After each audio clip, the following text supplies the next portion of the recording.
Hi guys, welcome back to మన channel epics academy. ఈ వీడియోలో మీకున్న డౌట్స్ రిగార్డింగ్ ఏపీ ఎంసెట్ అనేవి అయితే క్లియర్ చేస్తాను. ఇంకా ఎవరైతే ఛానల్ సబ్స్క్రైబ్ చేసుకోలేదో ప్లీజ్ సబ్స్క్రైబ్ చేసుకోండి. పక్కన ఉన్న బెల్ ఐకాన్ అయితే ఆల్లో పెట్టుకోండి. ఇంకా వీడియోలోకి వెళ్తే ఏపీ ఎంసెట్ 2024 కౌన్సిలింగ్ నోటిఫికేషన్ వచ్చి 3 days అవుతుందని విషయం అందరికీ తెలిసిందే. ఇంకా చాలామంది రిజిస్టర్ అవ్వలేదు బికాస్ సర్టిఫికేట్స్ లేవు అండ్ సర్టిఫికేట్స్ అనేవి ఎక్స్పైర్ అయిపోయాయి. సో ఆ డౌట్స్ అనేవి ఇప్పుడైతే నేనైతే తీరుస్తాను. ఇప్పుడు మనం ఈ వీడియోని 2 కేటగిరీస్ కింద డివైడ్ చేద్దాం. ఒకటి ఓసీ కేటగిరీ, ఇంకోటి different caste category. First OC కేటగిరీలోకి వస్తే ఓసీలో కూడా మళ్ళీ మనకు 2 types ఉంటాయి. ఒకటి రైస్ కార్డ్ ఉన్నవాళ్ళు, రైస్ కార్డ్ లేనివారు. ఇది కేటగిరీ అందరికి ఈక్వల్. రైస్ కార్డ్ ఉన్నవాళ్ళు, రైస్ కార్డ్ లేనివారు. రైస్ కార్డ్ అంటే వైట్ రేషన్ కార్డ్ అని అర్థం. వైట్ రేషన్ కార్డ్ ఉన్న వాళ్ళకి బిలో 2.5 lakh ఇన్కమ్ అనేది అయితే ఉండాలి అనే విషయం అందరికీ తెలిసిందే. మనకి ఇన్కమ్ సర్టిఫికేట్ లేదు అని చాలామంది ఇప్పటికే రిజిస్టర్ అవ్వకుండా అనేది అయితే ఉన్నారు. ఇవాళ ఆల్రెడీ 5th. సో రేపటితో రేపు ఆర్ ఎల్లుండితో మనకైతే లాస్ట్ అప్లికేషన్ అనేవి ఫిలప్ చేయడం. సో మీరు చేయాల్సింది ఏంటంటే మీ దగ్గర ఎప్పుడు December 1st, 2023 మళ్ళీ చెప్తున్నామండి, December 1st, 2023 తర్వాత ఉన్న ఇన్కమ్ సర్టిఫికేట్ ఆర్ఎల్స్ ఓసీ వాళ్ళకి ఈడబ్ల్యూఎస్ సర్టిఫికేట్ ఉంటుంది. సేమ్ December 1st, 2023 తర్వాత ఉన్న ఈడబ్ల్యూఎస్ సర్టిఫికేట్ మీ దగ్గర ఉంటే అది ఇప్పుడు వ్యాలిడే. దాంతో మీరైతే పెట్టుకోవచ్చు. ఇది నేను అనట్లేదు. ఇవాళ నేనైతే హెచ్ఎల్సి హెల్ప్ లైన్ సెంటర్కి అయితే వెళ్ళాను. వాళ్ళు చెప్పింది ఏంటి అంటే ప్రస్తుతానికి సచివాలయాలు అనేవి ఆపేశారు. మీరు దాంట్లో అప్లై చేసి ఉండి ఆల్రెడీ ఒక 20 days 25 days అవుతుంది మేము అప్లై చేసి, కానీ మాకు ఇంకా రాలేదు, ఆర్ఎల్స్ ఇక్కడ మాది ఎంఆర్ఓ ఆఫీస్ దగ్గర ఆగిపోయింది అనేది మీకు కనుక ప్రాబ్లం అయ్యి ఉంటే మీకు సచివాలయంలో ఒక ఈడబ్ల్యూఎస్ నెంబర్ ఉంటుంది. ఆ నెంబర్ని మీరు ఒక పేపర్ మీద రాసుకొని అక్కడ విఆర్ఓ గారితో సంతకం పెట్టించుకొని విఆర్ఓ స్టాంప్ వేయించుకొని ఆ రిసిప్ట్ మీ దగ్గర ఉంచుకొని మీ పాత ఈడబ్ల్యూఎస్ లేదా పాత ఇన్కమ్తో వెళ్ళి అప్లికేషన్ ఫిలప్ చేస్తే అప్లికేషన్ అనేది రిజిస్టర్ అవుతున్నది. రిజిస్టర్ అయ్యి వెరిఫై అవుతున్నది. ఎందుకంటే దాని మీద వ్యాలిడిటీ నెంబర్ అనేది 23, 24 అనేది ఉంటుంది ఆ సర్టిఫికేట్ మీద. మనకు అడిగింది 24, 25.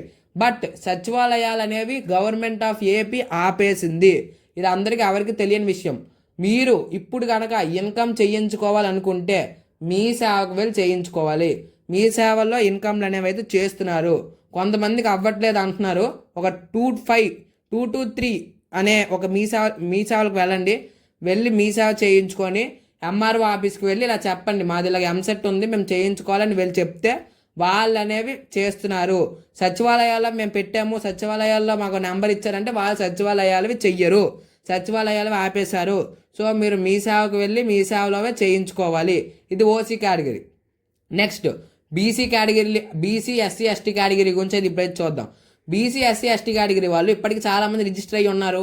రిజిస్టర్ అయి ఉన్న వాళ్ళకి కూడా your application has been registered but waiting for validation అని అయితే వస్తుంది.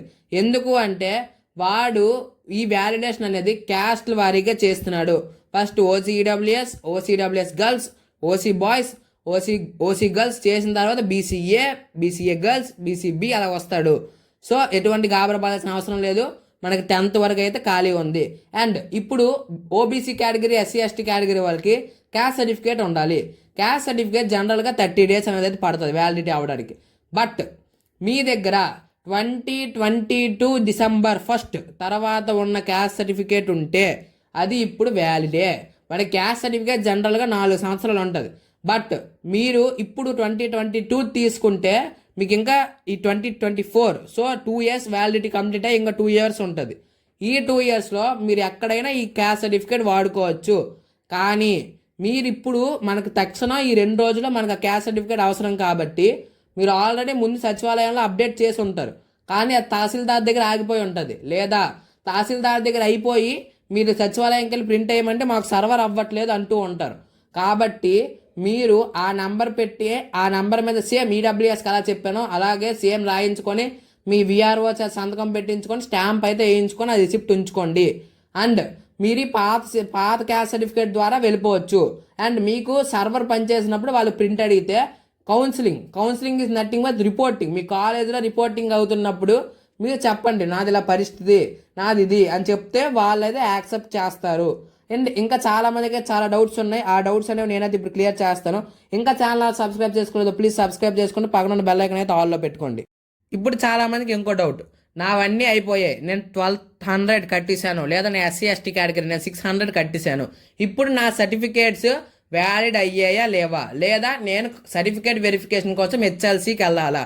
ఇప్పుడు ఈ డౌట్, అసలు హెచ్ఎల్సీకి ఎవరు వెళ్ళాలి అంటే, మీరు సర్టిఫికేట్ ఆర్ఎల్స్ అప్లికేషన్ పెడుతున్నప్పుడు పలానా పేరు తప్పు, లేదంటే పలానా డేట్ ఆఫ్ బర్త్ తప్పు, లేదంటే నేను నా దగ్గర ఇన్కమ్ ఉంది కానీ ఆ net centre road not applicable అని పెట్టాడు, లేదా నా దగ్గర నేను ఓసీ ఓన్ నా దగ్గర ఈడబ్ల్యూఎస్ ఉంది కానీ నో అని పెట్టాడు, లేదా క్యాస్ట్ సర్టిఫికేట్ ఉంది, క్యాస్ట్ సర్టిఫికేట్ బదులు రైస్ కార్డ్ నేను అప్లోడ్ చేశాను, అలాంటి వాళ్ళు హెచ్ఎల్సీకి వెళ్తే అక్కడ అవన్నీ మారుస్తారు.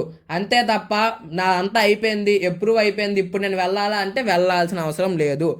నేను వెళ్ళి కనుక్కుంది ఏంటంటే, ఎటువంటి కౌన్సిలింగ్కి మీరైతే ఆఫ్లైన్లో వెళ్ళాల్సిన అవసరం లేదు, అంతా ఆన్లైన్లోనే అన్ని వెరిఫికేషన్లు అనేవి జరిగిపోతాయి. ఆఫ్లైన్లో జస్ట్ మిస్టేక్స్ని రెక్టిఫై మాత్రమే చేస్తారు, అంతమించి ఇంకేమీ జరగదు ఆన్లైన్లో 3 కండిషన్లు ఉంటాయి. First, candidate application is successful and waiting for validation. సెకండ్ది, validation completed, you can exercise web options. థర్డ్ది, ప్లీజ్ రీఅప్లోడ్ యువర్ సర్టిఫికేట్స్. ఈ 3 కండిషన్స్ ఏంటో చూద్దాం. ఫస్ట్ అసలు మీరు ఎలాగ ఈ కండిషన్ చెక్ చేసుకోవాలి అనే దాని గురించి అయితే ఫస్ట్ చూద్దాం. స్క్రీన్ మీద కనిపిస్తున్న వెబ్సైట్లోకి అయితే వెళ్ళండి. వెళ్ళిన తర్వాత నేను అక్కడ సర్కిల్ చేసి ఉన్న లింక్ ఏదైతే రెడ్ కలర్లో ఉందో ఆ లింక్ క్లిక్ చేయండి. అక్కడ మీరు అసలు ఈ వెబ్సైట్ ఎక్కడికి వెళ్ళాలంటే కింద డిస్క్రిప్షన్లో ఈ వెబ్సైట్ లింక్ ఇస్తాను. లింక్ ఓపెన్ చేసి మీరైతే స్టెప్స్ అనేవి అయితే చేయండి.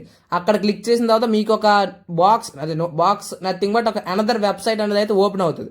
ఆ వెబ్సైట్ ఎలా ఉంటుంది అంటే, ఇప్పుడు స్క్రీన్ మీద చూపించిన విధంగా వెబ్సైట్ అనేది ఉంటుంది. అక్కడ ఏపీ ఎంసెట్ హాల్ టికెట్ అలాగే మీ డేట్ ఆఫ్ బర్త్ కొడితే అక్కడ ఎటువంటి స్టేటస్ అనేది మీకు వచ్చిందో మీకైతే కనిపిస్తుంది. మీకు ఒక శాంపుల్ స్టేటసెస్ 2 చూపిస్తాను, దాన్ని బట్టి మీరైతే వెరిఫై చేసుకోండి. ఇప్పుడు ఫస్ట్ స్టేటస్ చూద్దాం. Your application has been verified by the authority and you are eligible for exercising web options అని వస్తే, మీరు ఏ కేటగిరీ వాడైనా అయి ఉండొచ్చు, మీ అప్లికేషన్ ఆర్ఎల్స్ మీ సర్టిఫికేట్స్ అనేవి వాల్యుబుల్ అయిపోయాయి. ఇది నాదే, నేను 23-24 ఈడబ్ల్యూఎస్ఏ పెట్టాను, నాకైతే వ్యాలిడిటీ అయిపోయింది. సో ఇలాగైతే రావాలి. ఏ క్యాస్ట్ వాడైనా ఏ కేటగిరీ వాడైనా ఇలాగే వస్తే మీరు వెబ్ ఆప్షన్స్ పెట్టుకోవడానికి ఎలిజిబుల్. ఇప్పుడు మనం సెకండ్ కేటగిరీ చూద్దాం. ఏంటంటే, మనకి అవ్వకపోతే ఎలా వస్తుంది. ఇది second status. Your application has been registered successfully and the application is under verified. ఇలా వస్తే మీ అప్లికేషన్ అనేది అయిపోయింది, పెట్టారు, కానీ సర్టిఫికేట్స్ ఇంకా వెరిఫై అవుతున్నాయని అర్థం. ఇది ప్రస్తుతానికి ఇంకా బీసీ ఎస్సీ ఎస్టీ కేటగిరీ వాళ్ళకైతే ఎలాగ వస్తున్నది, ఇంకా ఓసీ ఈడబ్ల్యూఎస్ కేటగిరీ వాళ్ళకైతే అయిపోయింది. ప్లస్ ఒకసారి చెక్ చేసుకోండి. ఇది చాలా మందికి అయితే ఇలాగే వస్తున్నారు అంటే అంటున్నారు. వెయిట్ చేయండి, ఇంకా 10వ తారీఖు వరకు టైం ఉంది కదా, మీరు అంతవరకు వెబ్ ఆప్షన్స్ ఎలాగో పెట్టలేరు. ఎందుకంటే 8th నుంచి ఓపెన్ అయినా మీకు సర్వర్లు ఏపీ సర్వర్ గురించి మీకు తెలిసిందే, సర్వర్ అని నిల్లో ఉంటుంది. ఇప్పుడు మాది పింక్ కార్డ్ మాకు ఎలా వస్తుంది, ఇలా పింక్ కార్డ్ మాకు అసలు ఎలా వస్తుంది, మేము ఎలా చెయ్యాలి అంటే, your application has been registered successfully and you are eligible. Pink card అంటే ఏంటి? Income certificate not applicable, caste certificate ఒకటే ఉంటుంది. క్యాస్ట్ సర్టిఫికేట్ ఆల్రెడీ వెరిఫై అయిపోయింది అనే మ్యాక్సిమం వెరిఫై అయినా అయిపోతాయి వేరంగానే. మీకు ఎక్కడ ప్రాబ్లం వస్తుంది? ఇన్కమ్ సర్టిఫికేట్దే ప్రాబ్లం వస్తుంది, ఎందుకంటే ఫీజు రియంబర్స్మెంట్ ఇవ్వాలి కాబట్టి. ఇక్కడ పింక్ కార్డ్ అంటే రైస్ కార్డ్ లేని వాళ్ళకి ఏం వస్తుంది, ఫీజు రియంబర్స్మెంట్ ఇవ్వక్కర్లేదు కాబట్టి డైరెక్ట్గా ఎలిజిబిలిటీ కేటగిరీ అనేది వచ్చేస్తుంది. ఇలా వచ్చినా ఫస్ట్ చూపించినట్టుగా వచ్చినా యు ఆర్ ఎలిజిబుల్. నెక్స్ట్, ఇది అన్ని కేటగిరీల వాళ్ళకి పింక్ కార్డు వాళ్ళందరికీ ఇలాగే వస్తుంది. సో మీరు ఎలిజిబుల్ అయిపోయినట్టే. మిగతా కేటగిరీ వాళ్ళకైతే ఇంకా రావట్లేదు, ఒక 1-2 days వెయిట్ చేయండి. అప్లికేషన్ ఇంకా ఎవరైతే పెట్టలేదో ప్లీజ్ పెట్టేయండి, ఎందుకంటే సర్వర్లు అస్సలు పనిచేయట్లేదు. చాలా మంది అయితే ఇంకా ట్రబుల్లోనే సీరియస్ ట్రబుల్ ఫేస్ చేస్తున్నారు. 10:30కి 11కి నైట్స్ అయితే పని చేస్తుంది, కానీ తెల్లారి ఆఫ్టర్నూన్ అస్సలు పని చేయట్లేదు. ఎంత వేరం వీలైతే అంత వేరం పెట్టియండి. మీ దగ్గర 2022 తర్వాత ఉన్న క్యాస్ట్ సర్టిఫికేట్ తీసుకుంటుంది, 2023 డిసెంబర్ తర్వాత ఈడబ్ల్యూఎస్ సర్టిఫికేట్ తీసుకుంటుంది, 2023 డిసెంబర్ తర్వాత ఇన్కమ్ సర్టిఫికేట్ తీసుకుంటుంది. మీకు ఏం ప్రాబ్లం లేదు, ఎటువంటి స్టడీ సర్టిఫికేట్లు ఏమీ అప్లోడ్ చేయాల్సిన అవసరం లేదు. డైరెక్ట్గా ఇలా పెట్టియండి. 1217 రూపీస్ అయితే కట్ అవుతుంది. డబ్బులు కట్టియండి, అప్లికేషన్ పెట్టండి. ఇంకేమైనా అబ్జెక్షన్ ఉంటే ఆ తర్వాత సర్టిఫికేట్ వెరిఫికేషన్ అప్పుడు చూసుకోవచ్చు. అప్లికేషన్ పెట్టకపోతే సెకండ్ ఫేజ్ వరకు ఆగాల్సి వస్తుంది. మీరు అది మాత్రం గుర్తుపెట్టుకొని వేరం అయితే ఎంత వేరం వీలైతే అంత వేరం అయితే పెట్టియండి. ఇంతే వీడియో. ఇంకా ఎవరికైనా సబ్స్క్రైబ్ చేసుకోకపోతే ప్లీజ్ సబ్స్క్రైబ్ చేసుకుని మీ ఫ్రెండ్స్కి షేర్ చేయండి. ఎందుకు అంటే మీ ఫ్రెండ్స్ ఇంకా నా ఈడబ్ల్యూఎస్ రాలేదు, నా క్యాస్ట్ సర్టిఫికేట్ రాలేదు, సచివాలయంలో పెట్టాను, ఎంఆర్ఓలు చేయట్లేదు అంటే ఎంఆర్ఓలు సచివాలయంలో పెట్టినవి చెయ్యరు. ఎందుకంటే గవర్నమెంట్ మారిపోయింది. అది ఓల్డ్ గవర్నమెంట్ ఉన్న వాళ్ళు పెట్టారు సచివాలయం, ఇది న్యూ గవర్నమెంట్. మీ 2019 బిఫోర్ 2014 చూసుకుంటే మనకు సచివాలయాలు లేవు, మనకి మీ సేవే. ఇప్పుడు మళ్ళీ సేమ్ వస్తుంది. ఏపీ సేవ అంటే సచివాలయం ఉండవు, మళ్ళీ మీ సేవలే వస్తాయి. సో మీరు మీ సేవలో పెట్టుకొని మీకు ఎటువంటి లైక్ ఇన్ఫ్లుయెన్స్ అంటే మీకు ఎంఆర్ఓ ఆఫీస్లో తెలిసిన వాళ్ళు ఎవరైనా ఉన్నా, లేదంటే మాది పలానా పరిస్థితి మేము ఇప్పుడు పెట్టుకోవాలి అని వాళ్ళకి రిక్వెస్ట్ చేసుకుంటే మీకైతే వేరే ఇన్కమ్లు అయితే వితిన్ హాఫ్ డే ఇన్కమ్స్ అయితే అయిపోతున్నాయి. క్యాస్ట్ మినిమం 2 days పడుతుంది. కాబట్టి ఇవాళ తక్షణం వెళ్ళి క్యాస్ట్ సర్టిఫికేట్ చేయించుకోండి. మాది 22 December తర్వాత ఉంది అంటే మీరు అప్లై చేసి వెళ్ళండి. ఎందుకంటే కొత్త సర్టిఫికేట్ రావడానికి మినిమం 4-5 days పడుతుంది. ఇప్పుడు పెట్టుకుంటే మీరు ఎప్పుడైతే 17th రిపోర్టింగ్, ఆ 17th కల్లా మీకైతే సర్టిఫికేట్ వస్తుంది. ఏపీ సేవ అంటే సచివాలయాల్లో పెట్టకండి, మీ సేవకి వెళ్ళి పెట్టండి. ఒక మీ సేవలు అవ్వట్లేదా ఇంకో మీ సేవకి వెళ్ళండి, ఒక 5-6 మీ సేవలు తిరగండి, ఖచ్చితంగా పని అయితే అవుతుంది. ఇంకా ఏమైనా డౌట్స్ ఉంటే కింద కామెంట్ సెక్షన్ చెప్పండి, నేనైతే వెంటనే రిప్లై ఇస్తాను. అంటే ఛానల్ కొంచెం స్లోగా ఉంది, ఆ విషయం మనకు తెలిసిందే. నేను ఎందుకైతే వీడియోలు పెట్టట్లేదు అంటే నేను కూడా ప్రెజెంట్ ఈ పని మీద తిరుగుతున్నాను. సో ఇంకా ఛానల్ సబ్స్క్రైబ్ చేసుకోవాలి, ప్లీజ్ సబ్స్క్రైబ్ చేసుకొని పక్కన బెల్ ఐకాన్ అయితే ఆన్లో పెట్టుకోండి. నేనైతే మీ డౌట్స్ క్లియర్ చేసుకుని అనుకుంటున్నాను. సైనింగ్ ఆఫ్ మీ ఎపిక్స్ అకాడమీ.